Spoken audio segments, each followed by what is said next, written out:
In Salt and Sanctuary, after finding a black pearl or getting enough salt to produce one, you're able to peruse the Tree of Skill, where you can spend your black pearls in an effort to learn new proficiencies and boost your stats. As you browse potential powers with which to buff yourself, you may have noticed small snippets of stories, both events that have been chronicled in the world of Salt and Sanctuary, and also fairy tales.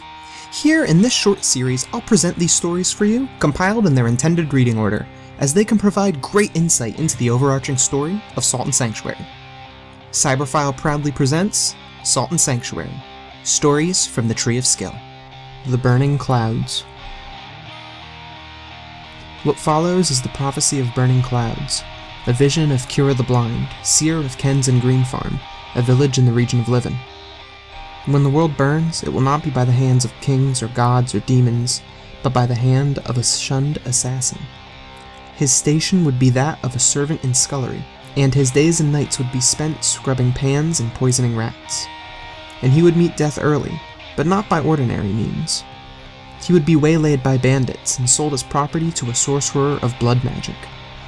And in the sorcerer's hut, which hid in a mire feared by careful men, the sorcerer would make rituals of blood magic and salt alchemancy, perversions of the order of life itself. And the scullery servant's chest would be hewn, and his heart would be taken, and the sorcerer's rituals could be made complete. And the servant's body will be wrapped in linens and covered in balms to preserve for burial. But the next morning, the body of the servant will be nowhere to be found.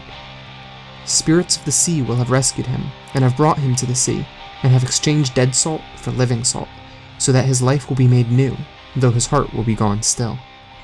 And his body would be made strong by salt not of this world, for his will would become fiercer than any man, though he would lack a heart in his chest.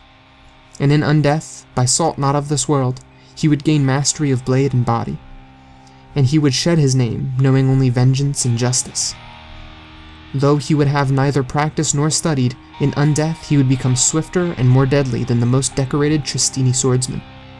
And he would seek neither fame nor power, but he would seek vengeance and justice, visiting first the sorcerer of the mire, whose wicked ritual robbed him of his life.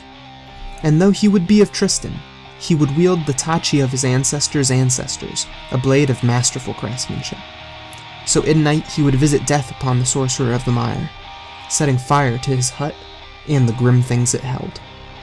But he would not go back to his village, being an abomination of blood magic and salt alchemancy. So he would set into the mire, putting to blade and to flame all evil men and wicked purveyors of blood magic and salt alchemancy. And in time he would be lost in the fire, beyond a trail of blood and ashes, lost of this time. But here would appear again in 1024 years, again in the form of a scullery servant. And his fate would be the same as of old, and he would again be captured and slaughtered, his heart taken by wicked practitioners of blood magic and salt alchemancy, though they would be known by different names in this time.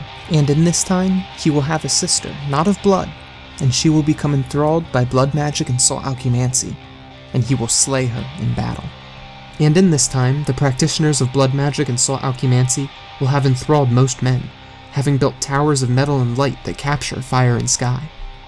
And he will ascend the towers of metal and light, and he will slay the practitioners of blood magic and salt alchemancy, and he will slay their thralls and constructs. And his companion will be flesh made of the spirits of the sea, an agent of salt not of this world, taking form of a scullery cook. But they will discover that the evil that came of blood magic and salt alchemancy has spread into the very soil, poisoning the world to its very core. And so the servant and cook will usher in the end of the world in burning clouds. These are things I, Kira the Blind, have seen, seeing not things of this time, but of a time to come. Hey, thanks for watching! Don't forget to subscribe for more Cyberphile content, and if you liked this video, show me with that little thumbs up button. If you liked this video, you might like one of my other videos. You can click right on the boxes to jump to them. Cyberphile, offline.